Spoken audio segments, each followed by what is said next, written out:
A BYD já tem um novo sucesso de vendas aqui no Brasil. E esse carro é o BYD Song Pro, o SUV híbrido plug-in mais barato do Brasil, que agora no final de 2024 conquistou a posição de híbrido mais vendido do país depois de condições bem agressivas comerciais. Mas afinal de contas, será que o que esse carro entrega é apenas um preço baixo ou ele tem outras características interessantes que fazem a pena levar um desse aqui para sua garagem? Isso e muito mais a gente conta no vídeo de hoje com o BYD Song Pro GS 2025.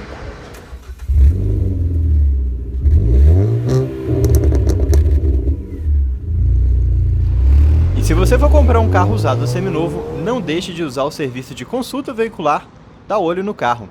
E com o cupom de desconto do DriveOn você ainda garante 15% de desconto em todas as consultas. Link na descrição do vídeo. E a linha Song da BYD está um verdadeiro rolo atualmente aqui no Brasil. Mas na hora que você olha as versões, você entende como que cada uma realmente atende um público diferente. A gente tem Song Pro, Song Plus e Song Plus Premium. Todos eles esteticamente bem diferentes, com frentes diferentes, traseiras diferentes, interior diferente, mas todos eles são baseados na mesma plataforma e têm diversas semelhanças, tanto de mecânica quanto também de estética. E bom, como que funciona essa linha Song aqui no Brasil? Todos eles têm um conjunto DMI da BYD, ou seja, todos eles são carros híbridos plug-in.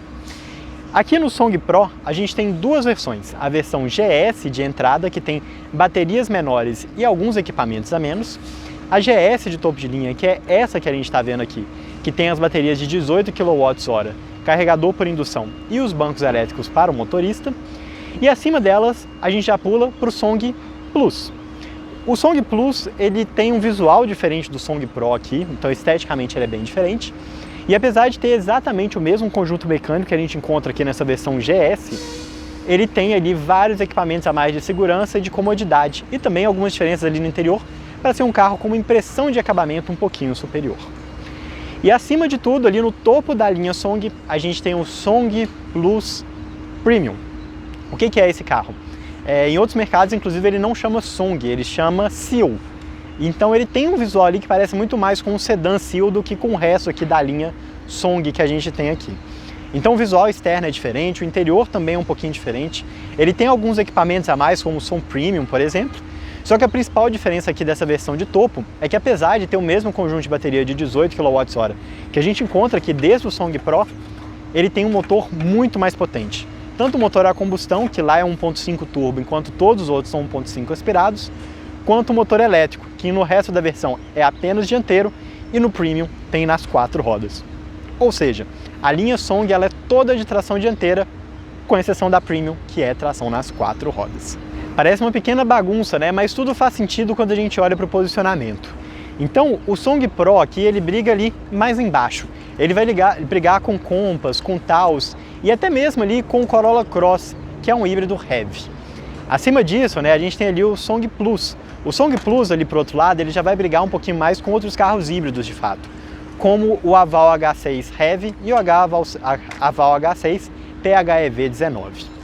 E acima disso, o Premium, já bem mais caro, né, vai brigar ali principalmente com o Haval H6 PHEV 34 ou então ali com carros bem mais potentes, como por exemplo o Jeep Compass 2.0 Turbo. Faz sentido, né? A gente parte aqui do 189, passa para o 199 aqui da versão GS, passa para os 140 mil ali da versão Pro e a gente passa ali no final para os 300 mil reais da versão Premium. Deu para entender, né? É uma baguncinha, mas tudo faz sentido. E apesar de ser o mais barato dentro da linha Song, o Song Pro que a gente está testando aqui hoje, ele é o maior, o mais longo entre os seus irmãos, o que é especialmente curioso, porque o entre-eixos dele, né, a distância entre a roda dianteira e a traseira, é a menor entre os três. Mas por que isso acontece? Isso acontece por conta do balanço dianteiro e do balanço traseiro, ou seja, ele é um carro bocudo e é um carro bundudo. Dá para perceber isso bem aqui no design dele, né? A frente que é um pouquinho mais esticada, tem aquela grade um pouquinho mais volumosa, e na traseira que tem uma caída um pouquinho diferente do que a gente encontra ali nas versões mais caras. Mas enfim, apesar do tamanho dele aqui ser um pouquinho maior do que os outros, a linha Song como um todo já é muito grande para a média dos SUVs médios aqui no Brasil. Então ele é um carro significativamente maior do que o Compass, significativamente maior do que um Corolla Cross e até mesmo do que um Tiggo 7. O Aval H6 e ele ficam bem próximos ali, mas ainda assim esse carro consegue ser maior. Falando um pouquinho sobre mecânica, né, a gente tem suspensão dianteira e traseira independente e a gente também tem freio a disco nas 4 rodas, são ventilados na dianteira e sólidos na traseira. As rodas aqui nessa versão são um pouquinho menores do que a gente encontra nas demais. Enquanto lá a gente tem rodas aro 19, aqui a gente tem rodas aro 18. E é curioso, até para vocês entenderem o tamanho da proporção desse carro, que quando você olha ele aí de lado, nesse ângulo que vocês estão vendo, ele parece que tem rodas pequenas, mas essas rodas, repito, são aro 18 e com pneus de perfil 60, ou seja, são conjuntos bem grandes. O que é interessante, dá para colocar um pouquinho em perspectiva a dimensão geral que esse carro tem. E no final das contas, ele também é um carro que tem um tanque bom, com mais de 50 litros de capacidade, e a gente tem também aqui um peso bem alto, na casa dos 1.700 kg. Por que ele é um carro tão pesado? Bom, claro, porque ele é um carro grande, mas também porque ele é um carro que tem um conjunto de baterias bem robusto. Ou seja, como aqui a gente está falando de um carro híbrido plug-in, a gente aqui do lado do passageiro a gente tem o portal de carregamento, enquanto lá do lado do motorista a gente tem o bocal de combustível, onde você coloca gasolina. Esse não é um carro flex. E esse carregamento aqui ele pode ser feito até 6,6 kWh. Por uma bateria de 18,3, a gente está falando de um tempo de carregamento ali de cerca de 3 horas.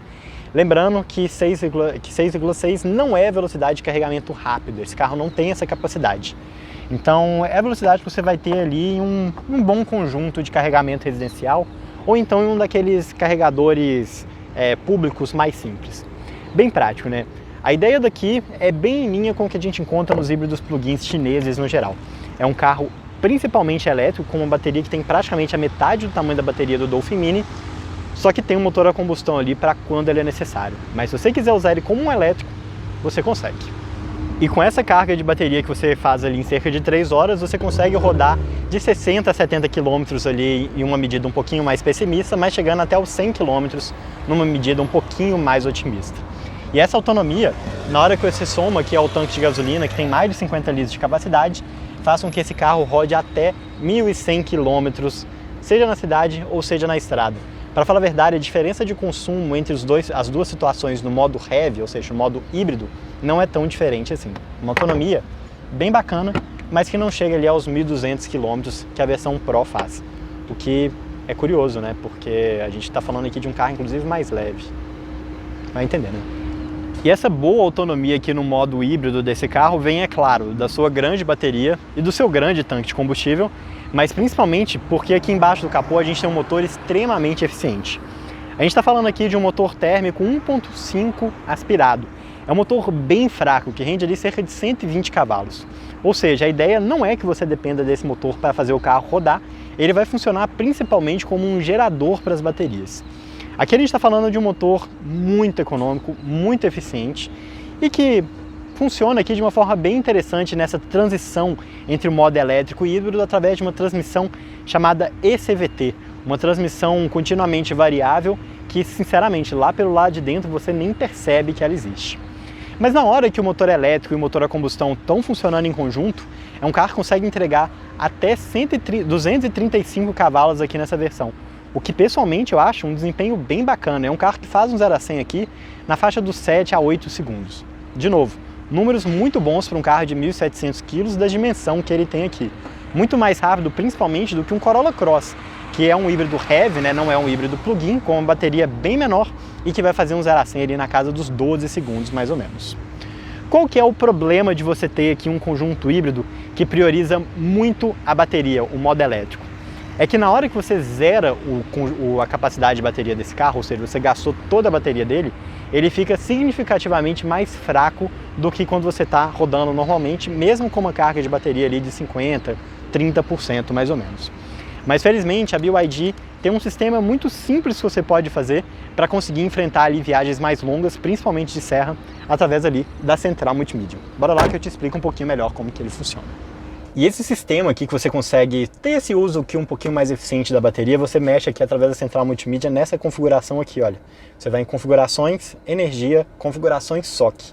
E aí você pode deixar ou no modo automático, que ele vai fazer essa gestão de forma automática, ou você pode colocar aqui no Save. E aí através do Save você consegue travar, então falar tipo, por exemplo, Eu não vou deixar que a bateria desça abaixo dos 50%, ou então dos 70%, ou então dos 25%. O que eu recomendo que você faça aqui com essa configuração da bateria? Se você é uma pessoa que tem a possibilidade de carregar o seu carro na sua casa todos os dias e vai usar ele ali até 100 km por dia, deixa no modo automático, roda aqui através do modo EV, que você controla aqui através do painel central do carro, e com isso você consegue utilizar ao máximo a energia elétrica sem precisar do motor a combustão. Ou seja, você vai gastar menos dinheiro, uma carga inteira aqui vai custar cerca de R$18 para você rodar esses 60 a 100 km mais ou menos.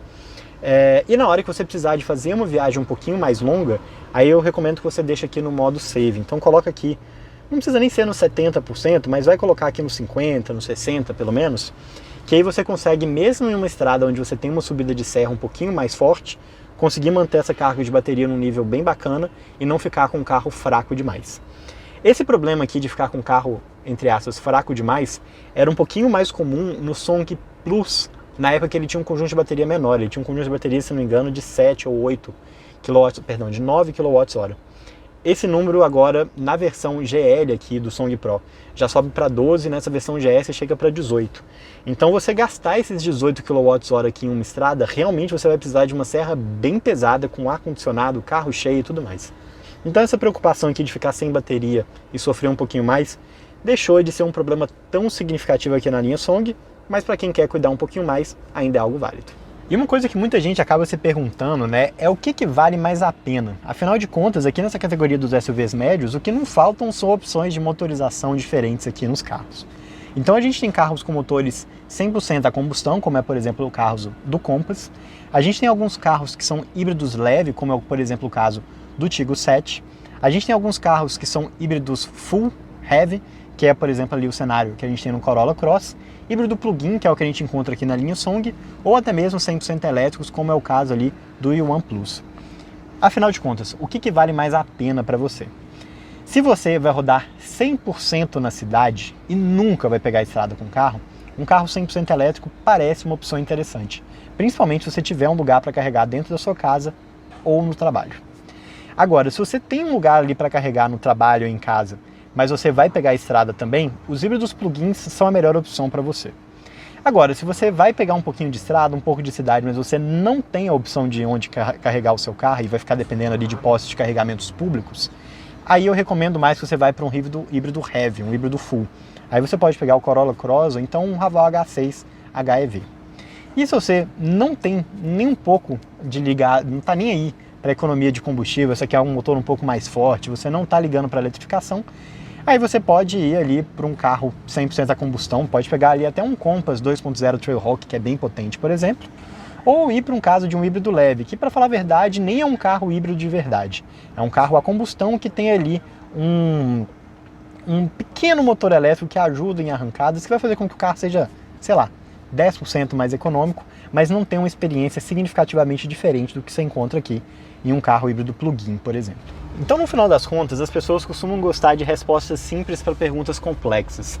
Mas a verdade é que aqui não tem uma resposta simples, né? O carro que é melhor para você depende muito da sua situação. Mas eu acredito que o híbrido plug-in é bom para a maior parte das pessoas. E esse carro especificamente aqui, o Song Pro, ele tem um conjunto ali de bom custo-benefício, bons equipamentos e um conjunto híbrido plug-in bem interessante, que é para lá de bacana. Então, quando a gente fala aqui do acabamento, ele é sim mais simples do que a gente encontra no resto da linha Song e também um pouco mais simples do que a gente encontra no Raval. Mas ainda assim é um carro muito bem acabado. Então a gente percebe aqui essa parte central aqui com esse tecido aqui, não é soft touch, é um plástico duro, mas que tem esse toque diferente. A gente tem essa parte aqui que imita um aço escovado, aqui a gente tem soft touch, aqui é um plástico duro, a gente tem essa barra Black Piano, a gente tem soft touch aqui em cima, a gente também tem um soft touch aqui na porta, com o mesmo tecido, com um pedaço bem grande de vinil aqui na parte de baixo, além de bancos também que são muito confortáveis e que seguem um design aqui que a gente encontra na maior parte dos carros da BYD. Então são bancos claros, o que é um problema que pode acabar sujando bastante, para quem tem criança pequena ou então vai muito em fazenda, isso é uma coisa que vale a pena ser considerada, mas é um banco bem confortável, então ele tem boas abas nas laterais, o encosto é inteiriço, mas ele não é jogado para frente, então não vai te incomodar, e além do mais são bancos bem bonitos, modernos, acho que passa uma impressão legal aqui para o interior do carro. Além disso, a gente tem um teto aqui que não tem teto solar, mas ele é todo em preto, com iluminação de LED, com porta-óculos, com alça de teto para todo mundo, exceto para o motorista. A gente tem um console central elevado com um acabamento bem bacana, né? Então tudo é de plástico, mas olha como que ele é sólido, né? Ele passa uma sensação de qualidade muito bacana, com bons porta-objetos. Então a gente tem um baú gigante aqui na parte de trás, bons porta-copos, carregador por indução, que lembrando, é exclusivo dessa versão GS. A gente ainda tem aqui embaixo um bom porta-objeto, um baúzinho, onde você tem as tomadas do carro, e aqui a gente também tem um lugar onde você consegue colocar carteira ou alguma coisa um pouquinho mais escondido, além dessa parte do centro aqui, onde você tem vários botões aqui para ligar o pisca-alerta, seletor de modo de direção, o próprio câmbio, lugar para ligar, o freio de mão, que lembrando é um freio de mão eletrônico que também tem a função auto-hold. Enfim, é um carro muito, mas muito completo aqui, pelo menos para a faixa de preço que a gente encontra. Então é realmente difícil de você conseguir pontuar onde esse carro fica devendo, pelo menos ao primeiro olhar. Em um olhar ali um pouquinho mais detalhado, você percebe que falta um limpador automático, falta um retrovisor eletrocrômico, falta um teto solar, por exemplo, faltam alguns pequenos itens de comodidade aqui, como por exemplo o banco elétrico aqui para o passageiro. O banco elétrico aqui para o motorista é uma exclusividade dessa versão GS, a GL não tem. Enfim, acho que são alguns pequenos pênaltis que ele tem aqui, mas é tudo perfeitamente perdoável, principalmente considerando a faixa de preço que esse carro tem e o seu conjunto mecânico. Mas aonde não dá para perdoar aqui definitivamente, qual é o quesito de segurança. Então sim, é um carro que tem uma plataforma moderna, é um carro bem seguro, até pelos outros testes que a gente já viu aqui da linha Song, mas aqui a gente está falando de um carro que tem 6 airbags, controle de tração, controle de estabilidade, câmera 360, mas a gente não tem frenagem automática, a gente não tem um piloto automático adaptativo, a gente não tem uns retrovisores com indicador de ponto cego, enfim, a gente não tem nada de pacote ADAS aqui, né? A gente não tem um carro com nenhum tipo de assistente à direção um pouquinho mais avançado. Coisa que a gente também não encontra nos outros carros de entrada da BYD, então o King também não tem, o Yuan Pro também não tem, o Dolphin de entrada também não tem, mas aqui, para um SUV médio, nessa faixa de preço que chega aos R$200 mil aqui nessa versão GS, sinceramente ele já deveria ter alguma dessas opções. Mas eu até entendo por que a BYD não fez isso, que é para não concorrer ali com o Song Plus. E outro ponto que esse carro também herdou ali do resto da linha Song é a ergonomia, que não é ruim, mas é um pouquinho desajeitada, assim como a gente encontra em boa parte dos outros BYDs e também em boa parte dos outros carros chineses. E qual que é o problema aqui? Bom, o volante tem ajuste de altura e de distância, um campo aceitável, não é tão curto assim.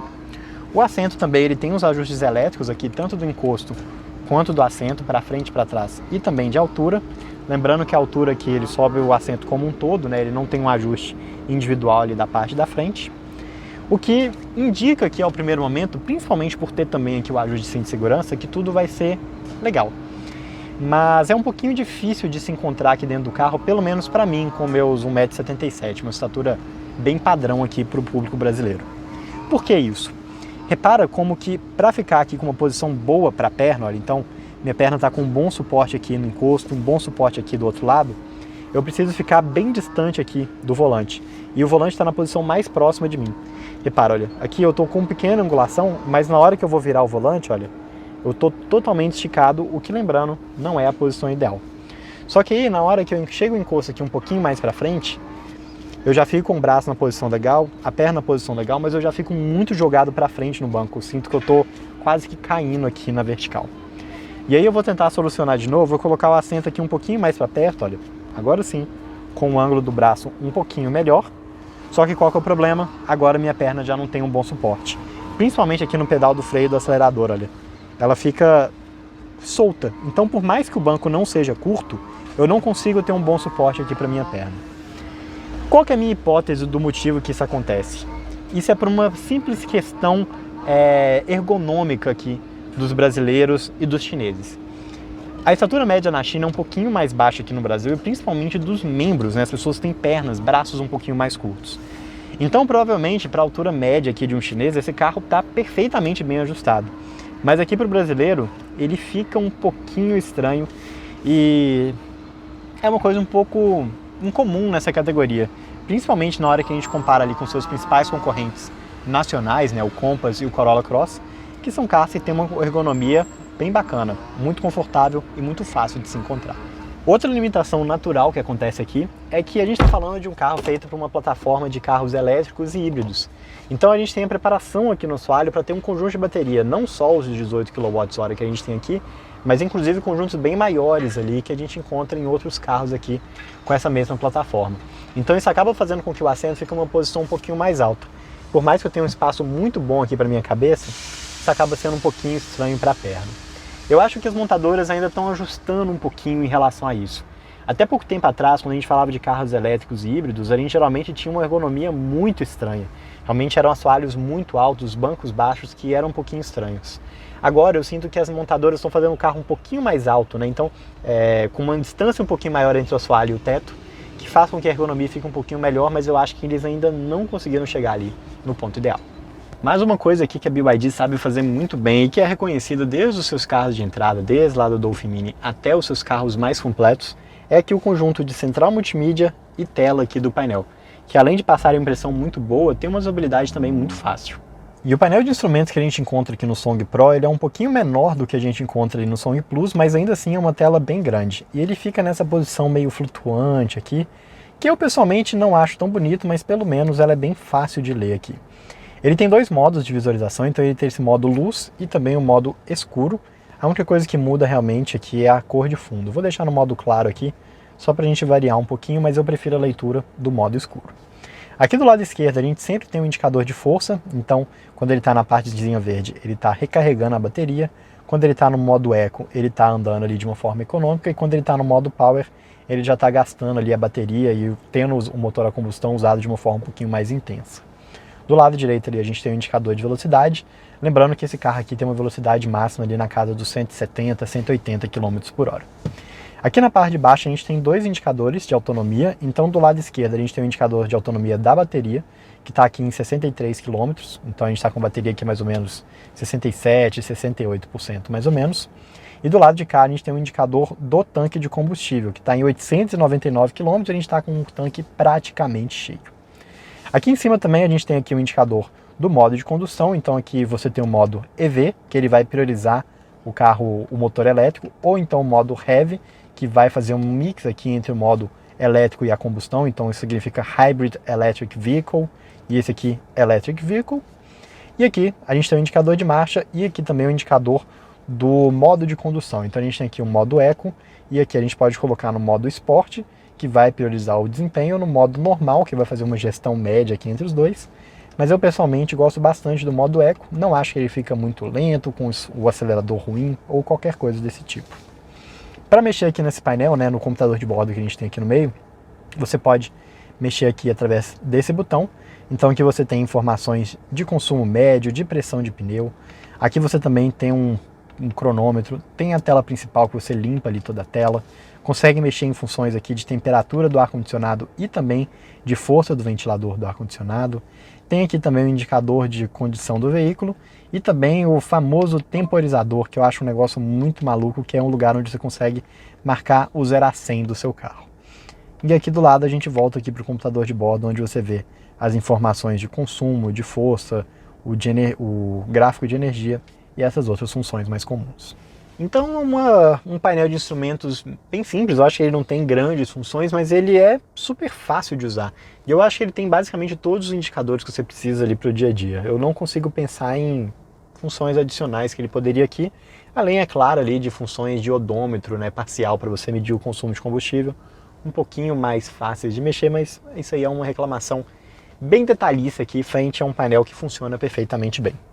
Aqui no volante multifuncional, aqui do lado esquerdo, a gente tem funções aqui de rádio e de voz, e aqui a gente tem também o piloto automático e dois botões aqui em cima, onde você consegue ligar a câmera 360 e isso espelha aqui na central multimídia para você ver o carro em todas as direções. Então você tem câmera dianteira, traseira e lateral, uma embaixo de cada um dos retrovisores, e essas câmeras elas se juntam para formar um gráfico 360 aqui, que é bem interessante. E, inclusive, né, você consegue deixar o carro transparente para você até mesmo saber o que tem ali por baixo. Gosto bastante dessa visualização aqui. E esse outro botão aqui no volante faz com que a central multimídia vire aqui para vertical, o que é aquela função favorita para você mostrar em 9 em cada 10 dos seus vizinhos, mas que na prática, pelo menos quando eu passo na rua olhando para os outros carros, eu nunca vi ninguém usar a central multimídia nessa posição, porque realmente, apesar de dar para você usar ali em modo split screen, né, e isso é interessante, não é muito prático. Bom, e aqui na central multimídia, né, essa é a tela da câmera 360 que eu tinha mostrado para vocês. A gente inclusive tem essa visualização 3D, onde a gente pode conseguir ver o carro aqui em 3 dimensões. É bem interessante, né? Eu acho que ela emenda a imagem das câmeras de uma forma bem bacana. E olha que interessante, ele tem teto solar aqui nessa versão 3D, né? Vai entender. Bom, indo aqui para a tela principal da central multimídia, né? A gente tem aqui alguns widgets bem básicos, né? Então aqui embaixo você consegue ver as funções do ar-condicionado. Você também consegue mexer nesse ar-condicionado através dos 3 dedos aqui na tela. Ali. Então aqui eu consigo mexer na temperatura e aqui eu consigo mexer na força do ventilador. Eu acho isso bem prático. Você tem um link para navegação, lembrando que esse carro aqui ele tem um sistema de navegação embarcado, então você consegue aqui através de um chip de internet conectar dentro do carro sem espelhamento de celular. E essa conexão por internet também consegue fazer uma atualização do carro over the air, ou seja, você não precisa ir até a concessionária para atualizar, além de permitir alguns aplicativos como por exemplo o Amazon Music, Karaokê, Spotify, tudo isso embarcado sem você precisar de espelhar aqui o seu celular. Mas é claro, se você precisar de espelhar o seu celular por algum motivo, você tem aqui algumas funções padrões aqui de Android Auto e Apple CarPlay, tanto com fio quanto sem fio. E através aqui da central multimídia com espelhamento, você consegue mexer aqui em todos os aplicativos igual qualquer outro carro. O que é interessante comentar aqui é que as cores, o preto, tudo é muito bom nessa tela. E quando a gente olha nessa tela do Apple CarPlay, isso fica ainda mais claro. Uma tela realmente bem interessante. Bom, e voltando aqui para a tela principal, você consegue ver aqui também outros aplicativos, mas para falar a verdade, aqui não tem nada muito interessante. Você tem aqui o carregador inteligente, que limita aqui o momento de carregamento do seu carro. Isso é legal, principalmente para quem tem casa com bateria, né, com carregamento com energia solar e tudo mais, mas é um negócio um pouquinho mais pontual. E aqui nas configurações do carro você tem algumas funções básicas aqui, como por exemplo a mudança aqui do modo de tela, que eu tinha mostrado para vocês, do claro ou do escuro, algumas configurações básicas de som. Você tem a opção aqui também de desligar ou ligar o controle de tração. Você tem também aqui as opções do save, né, de controle de gerenciador de energia que eu tinha mostrado para você. A gente tem aqui um lugar onde a gente consegue mexer na intensidade da regeneração, mas para falar a verdade, na prática isso praticamente não faz diferença. Você tem aqui algumas informações de carga, lista de energia, que você consegue ver aqui as informações do odômetro também, um computador de bordo, configurações básicas aqui do veículo, com modo de direção, que mexe aqui na direção, modo de frenagem, luzes ambientes aqui, coisas realmente muito básicas aqui, que não tem grandes funcionalidades a mais, mas sinceramente, para um carro de R$200 mil, essa telinha aqui é um dos pontos positivos. O único ponto que eu tenho a reclamar aqui é uma coisa bem comum que a gente já falou várias outras vezes em outros carros, que a gente fica dependendo da central multimídia para fazer os controles do ar-condicionado. Felizmente, recentemente a BYD fez essa atualização onde você consegue fazer o controle aqui através dos 3 dedos, porque se não fosse por isso, quando você estivesse aqui dentro do Apple CarPlay, você teria que ir aqui no BYD, clicar aqui, ir nas configurações aqui do ar-condicionado para poder mexer, e depois para voltar no espelhamento você teria que fazer todo esse movimento mais uma vez. Parece algo bobo, né, que você faz aqui em 5, 10 segundos, mas na hora que você está dirigindo isso pode fazer uma baita diferença ali e acabar causando um acidente.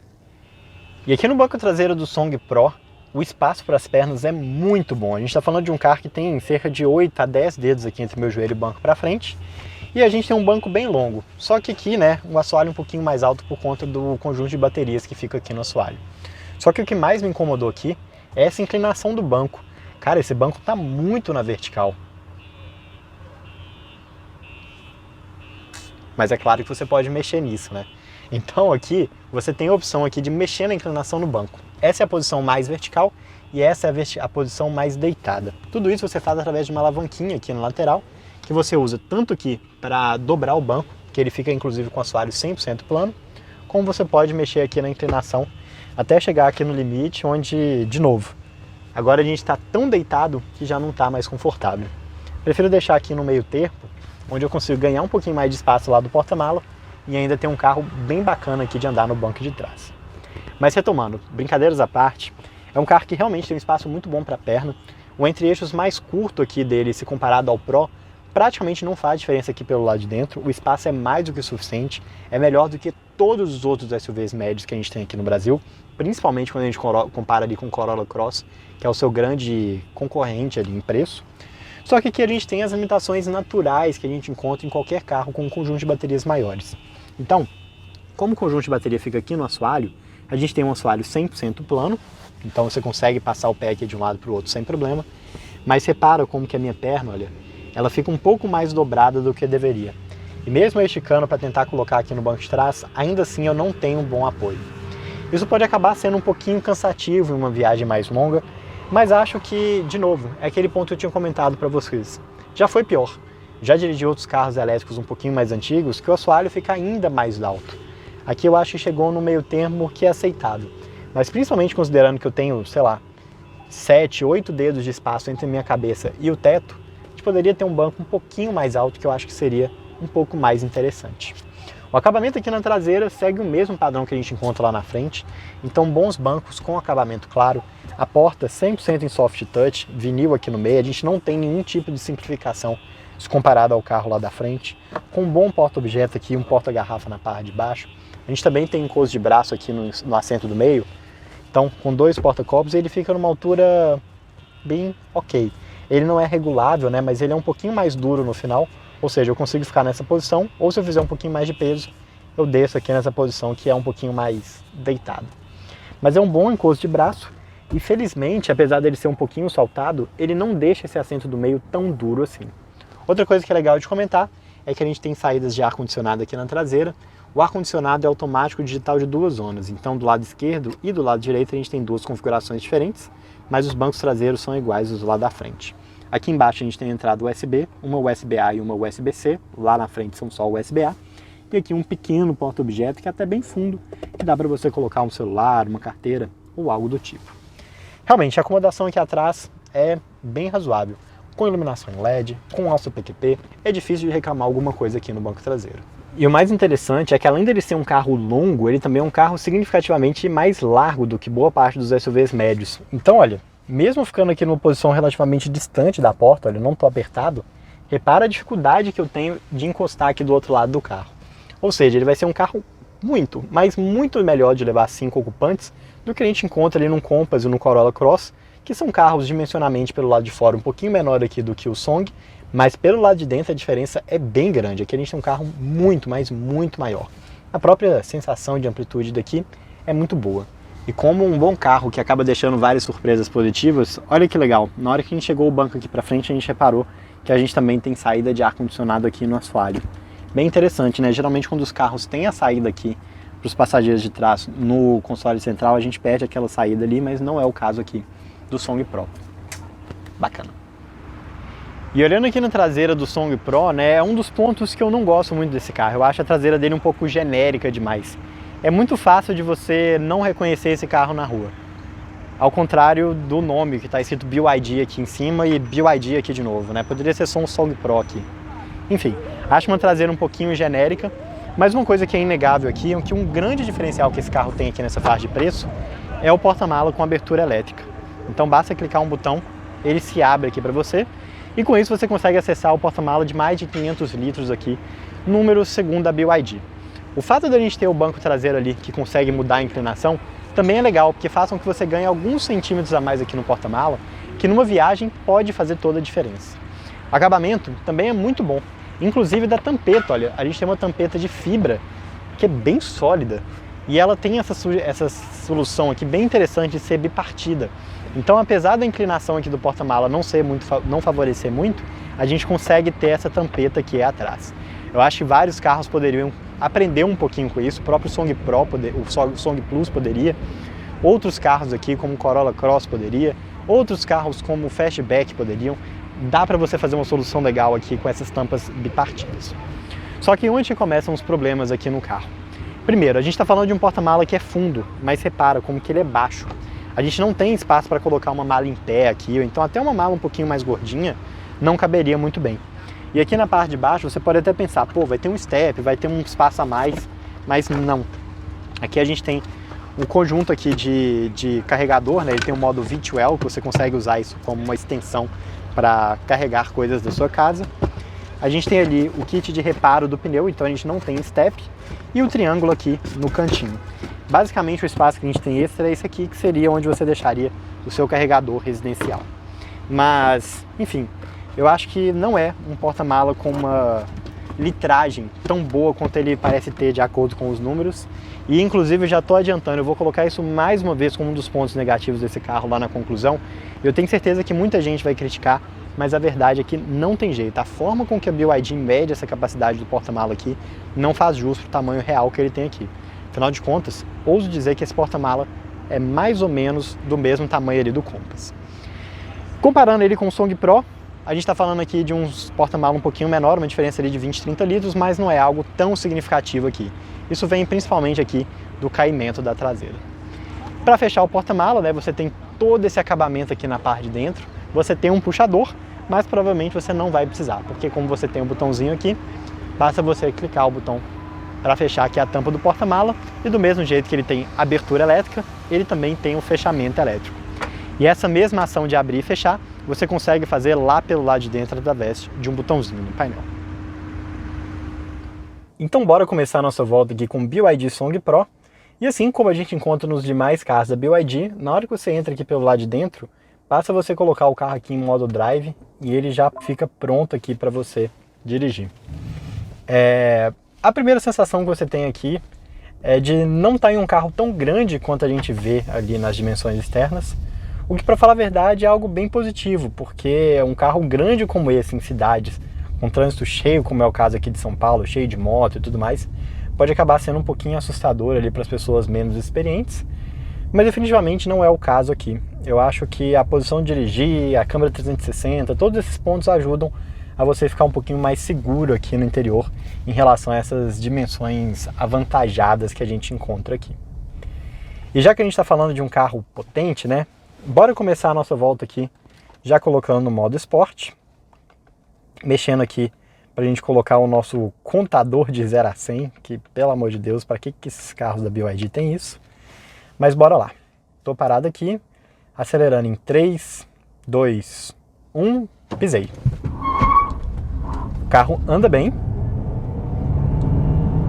e não deu para chegar aos 100 km por hora aqui, mas ainda assim um carro que fez um 0 a 50 km por hora aqui em 3,0 segundos.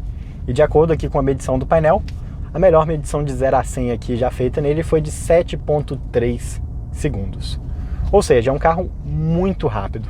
E é um carro muito rápido pelo preço, pela categoria, pelo tamanho, pelo conjunto mecânico, enfim, um carro bem rápido aqui, mas que na maior parte do tempo eu tenho certeza que você vai querer dirigir aqui no modo Eco, exatamente para otimizar mais aqui o uso da sua bateria.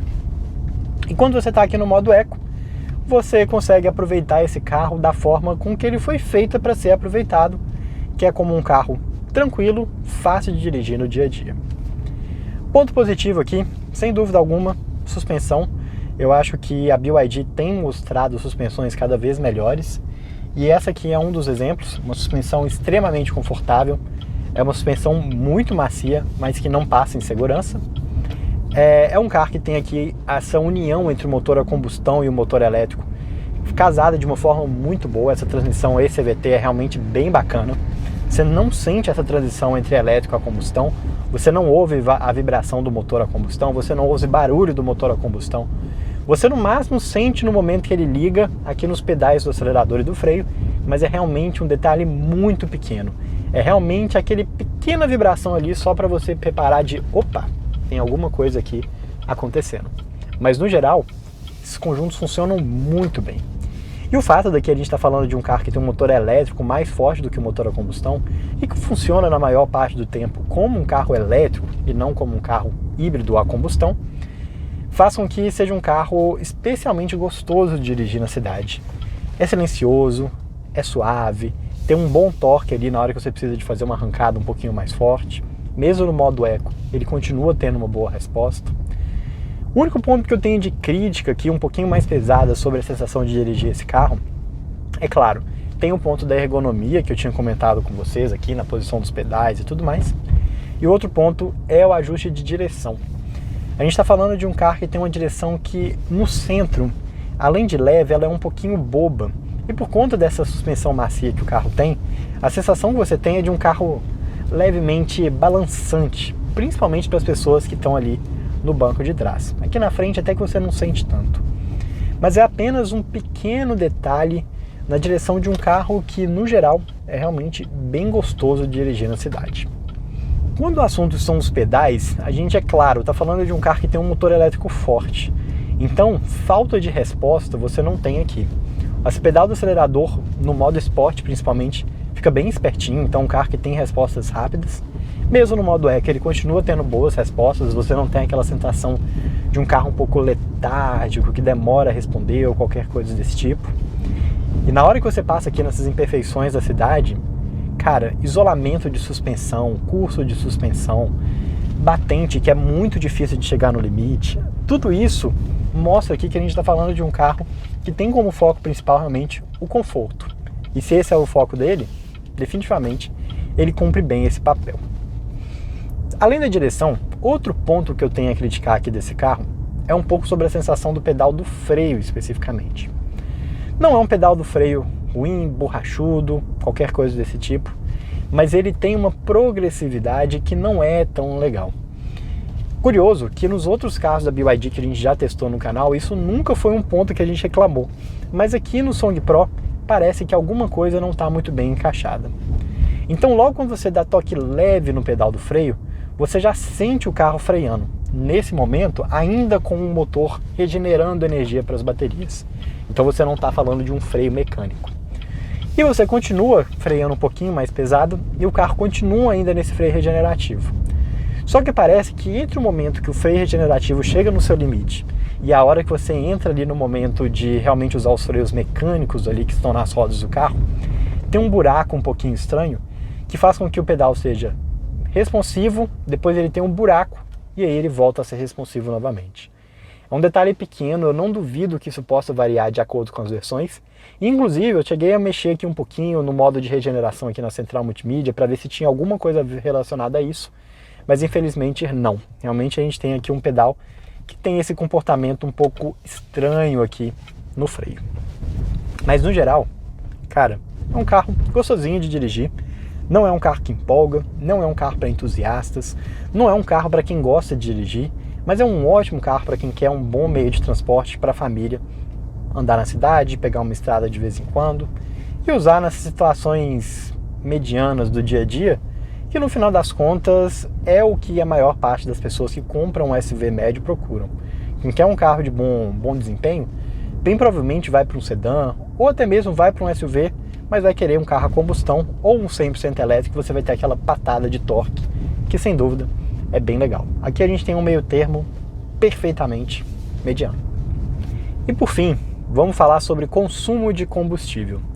Fazer medições de consumos de carros híbridos é sempre bem complexo porque a gente não consegue controlar muito bem a carga da bateria e esse consumo acaba variando ali.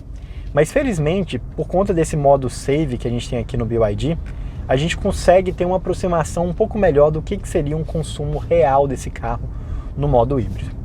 Então, bom, no modo 100% elétrico, pode esperar, assim como eu falei com vocês, uma autonomia que vai variar ali dos 60 a 100 km, dependendo do seu uso do dia a dia, ficando mais próximo aí provavelmente dos 80 km para a maior parte das pessoas.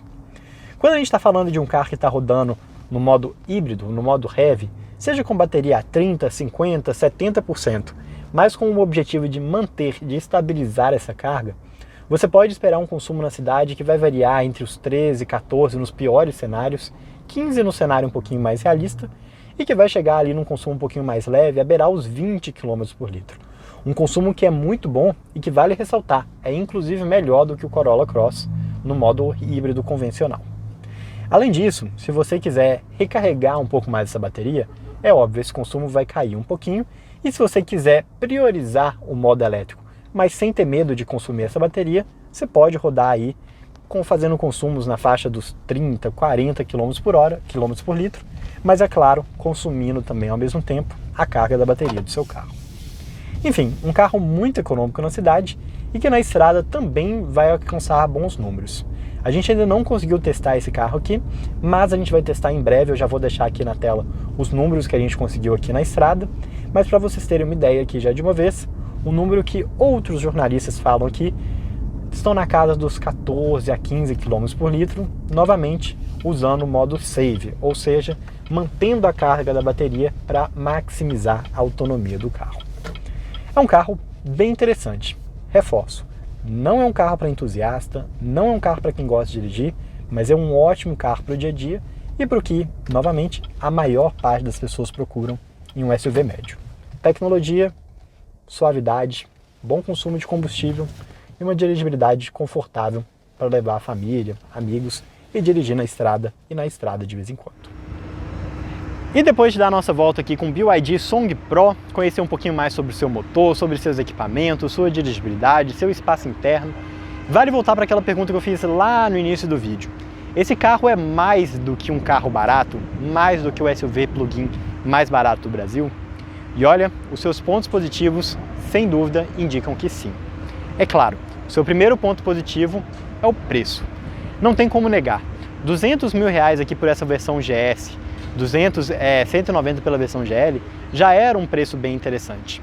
Mas na promoção ali que teve no final de 2024, esse carro chegou a R$170 mil. Muitas vezes sendo vendidos com seguro grátis, com revisões grátis, recompra garantida, boas taxas de pagamento a taxa zero, enfim, carregador residencial domiciliar de graça. Eu acho que quando a gente olha todos os pontos aqui de preço desse carro, é muito positivo. Além, é claro, do seu consumo de combustível, que também vai fazer você economizar bastante dinheiro e já traz ali o seu segundo ponto positivo, que é exatamente o motor. Essa combinação de bateria, motor a combustão, motor elétrico que a gente encontra aqui nesse carro é muito legal. Pelo bom consumo de combustível, é claro, é um carro que vai ter quase 100 km ali de autonomia 100% elétrica, que vai rodar ali no modo heavy na cidade, fazendo médias de 15, 20 km por litro, e que vai ser inclusive mais econômico do que a gente encontra ali no Corolla Cross, que lembrando, é um carro bem mais leve do que ele, mas é um híbrido full, não é um híbrido plug-in.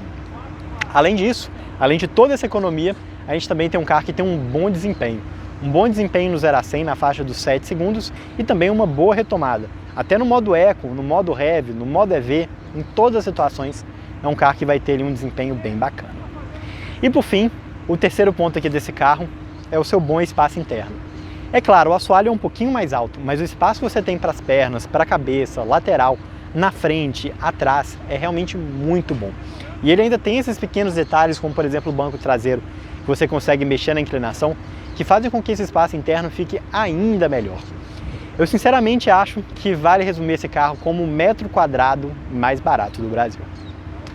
Mas é claro que nem tudo são flores e ele também tem os seus pontos negativos. Sendo que o primeiro ponto negativo dele é exatamente o porta-mala.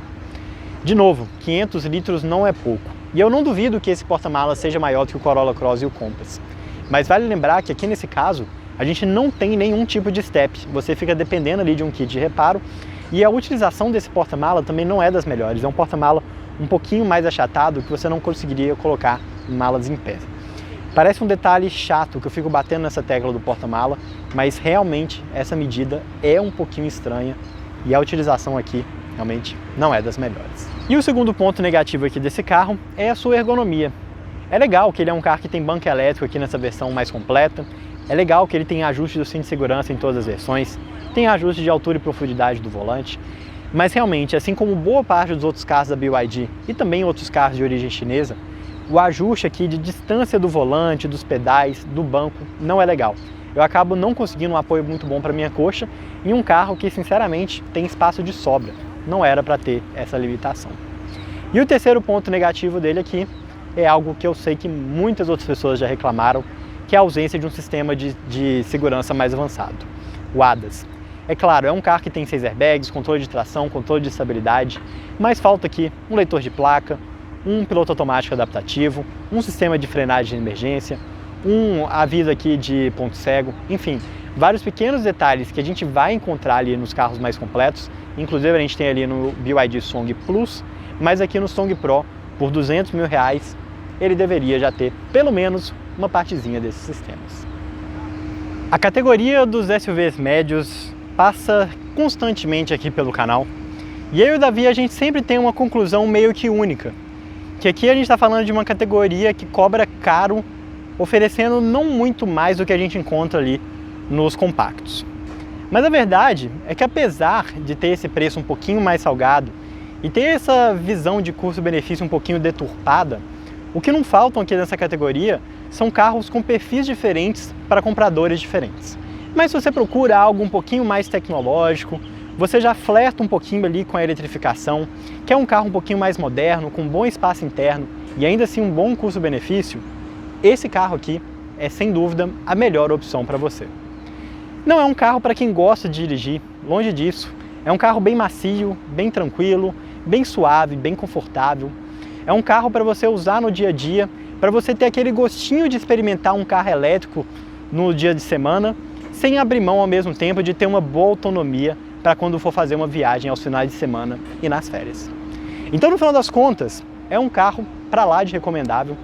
Realmente uma proposta bem interessante. Na minha opinião, se você tiver com a diferença de R$10 mil entre a versão de entrada e a de topo, eu iria com a versão de topo por conta do conjunto de baterias maiores. Mas se a diferença tiver de R$30 mil, igual que ele teve até pouco tempo atrás, nas condições de Black Friday e de Natal que a BYD fez, aí eu acho que a versão de entrada é um custo-benefício ainda melhor. Mas enfim, é um carro bem interessante e definitivamente não é à toa que a BYD conseguiu vender mais de 4 mil unidades em dezembro de 2024. O sucesso para 2025 depende unicamente do preço, tenho certeza disso. Espero que vocês tenham gostado aqui dessa nossa avaliação. Caso queira conhecer outros carros dessa categoria, a gente já testou todos, exceto o Tiggo 7, mas todos os outros já passaram aqui pelo canal em diversas versões, motorização, usado, 0 km, diesel, a gasolina, elétricos, híbridos, enfim. Tem muita opção de carro legal aqui para você assistir. E é claro, todo sábado, meio-dia, tem vídeo novo e nas quartas-feiras, às 16 horas, lá no Carros pelo Mundo, o nosso canal de vídeos internacionais. Um abraço a todos e até a próxima. E aí, gostou do vídeo? Então não deixe de se inscrever no canal clicando no ícone preto e também não deixe de conhecer o nosso canal de vídeos internacionais clicando no ícone branco.